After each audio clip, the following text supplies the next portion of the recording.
This wasn't no Halloween prank. This was somebody trying to get back at the family, I'm assuming, or trying to get back at the kid. Former student Ellie Kushner, who now works as a truck driver, said Chaim Weiss was assigned his own dorm room on the 3rd floor, while almost everyone else bunked with other kids. They must have knew exactly where this kid was, because you had to go through a lot of different rooms to find him.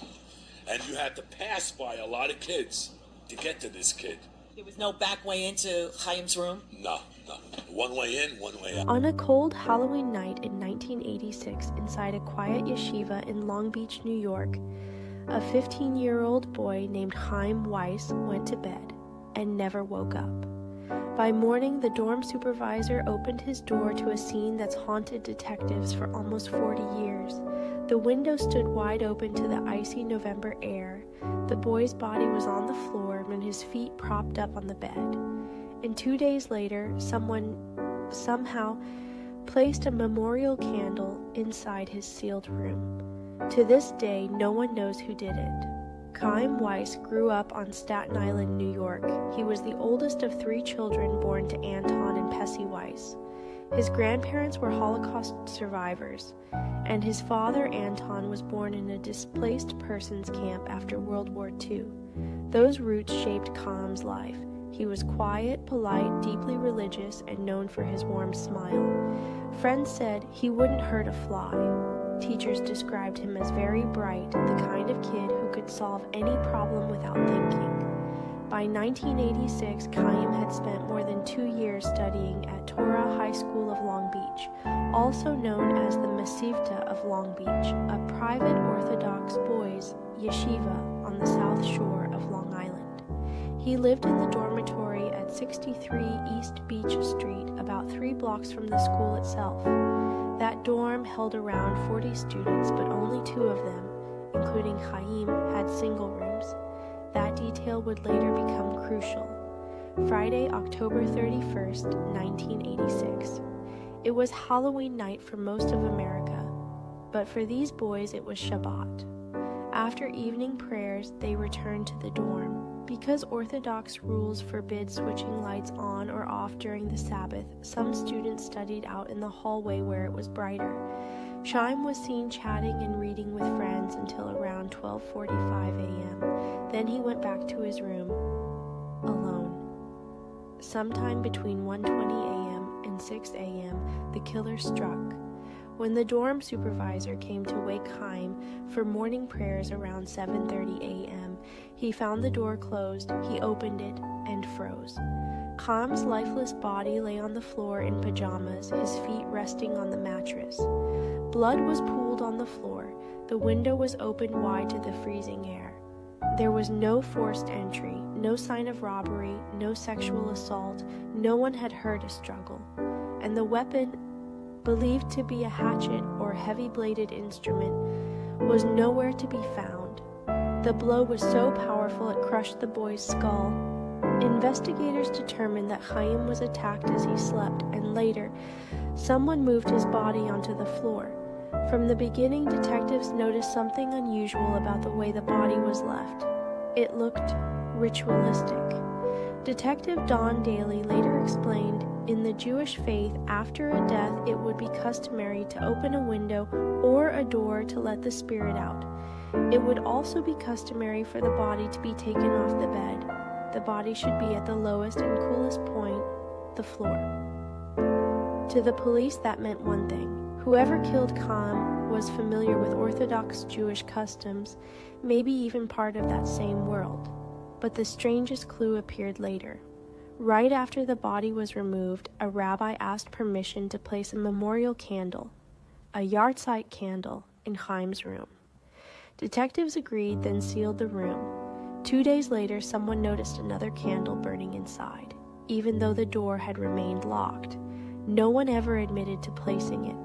That single detail, the mysterious second candle, has puzzled investigators for decades.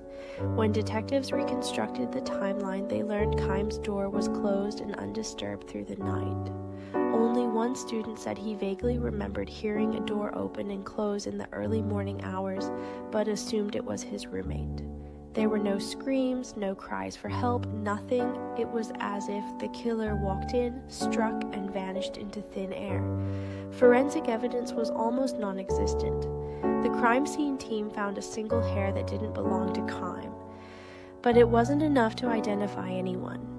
With no fingerprints, no weapon, and no witnesses, investigators were left with more questions than answers. When the news broke, it rocked the Orthodox community. A young religious boy murdered inside a yeshiva dorm on the Sabbath and during Halloween weekend. Rumors spread quickly. Some whispered about a drifter or a Halloween killer. Others believed it had to be an inside job. Over the years, the Nassau County Police Department polygraphed nearly 40 students, teachers, and staff members. They interviewed rabbis, janitors, and locals. They followed hundreds of leads, every one of them dead ends, not a single arrest. For decades, Chaim's father, Anton Weiss, kept pushing for answers. He told reporters, "Somebody knows something. Somebody saw something. I'm appealing to you. Please, come forward." He never stopped calling the police for updates, year after year, hoping for even the smallest clue.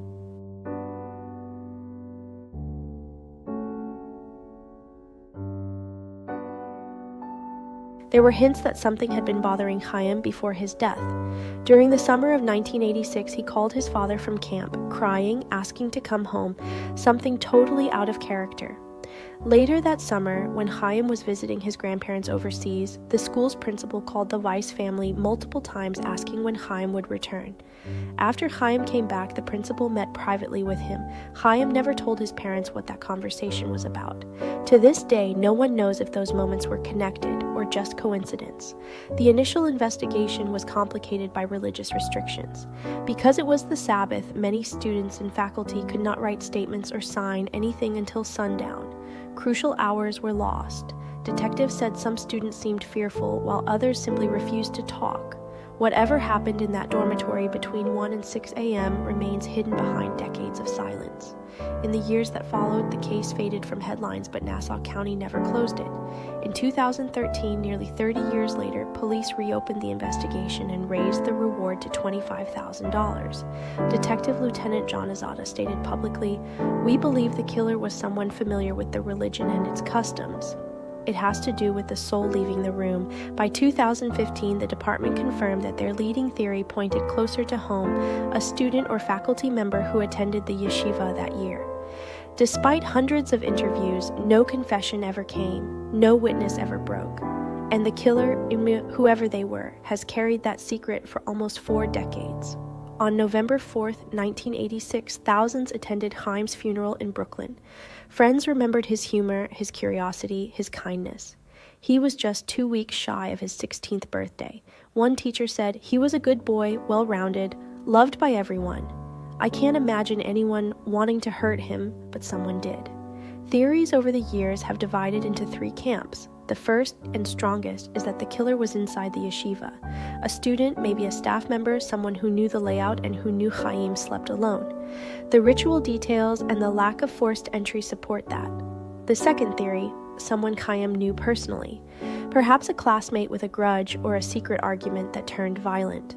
The FBI profile reportedly described the killer as around Chaim's age, likely male and emotionally close to the victim. And the third, the long-dismissed one, was a random Halloween attack, some thrill-seeker who slipped in off the street. But there was no sign of theft, no vandalism, and no evidence anyone broke into the dorm. That theory has all but vanished. The real mystery isn't just who killed Chaim Weiss, it's what happened after. Moving his body, opening the window, lighting the candle, those acts suggest guilt mixed with reverence, as if the killer wanted to honor the victim even while hiding their crime. Detectives say those gestures came from someone who understood Jewish mourning traditions intimately. To this day, the Nassau County Police Cold Case Squad keeps his file open.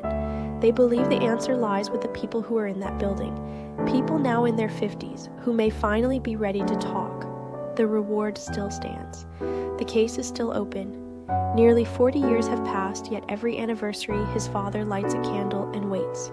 Anton Weiss once said, When you lose a child, you never stop hurting. You just learn to live with it. But what makes his pain worse is not knowing. Who opened that window? Who placed that second candle? Who took his son's life? If you remember anything from that night, any sound, any whisper, any story told in confidence, Nassau County Crime Stoppers is still listening. Justice doesn't expire. Some stories bring peace, others leave questions that never fade. This is one of them. If stories like this make you see people a little differently, please like, comment, and subscribe. It really helps the channel grow and keeps cases like this alive.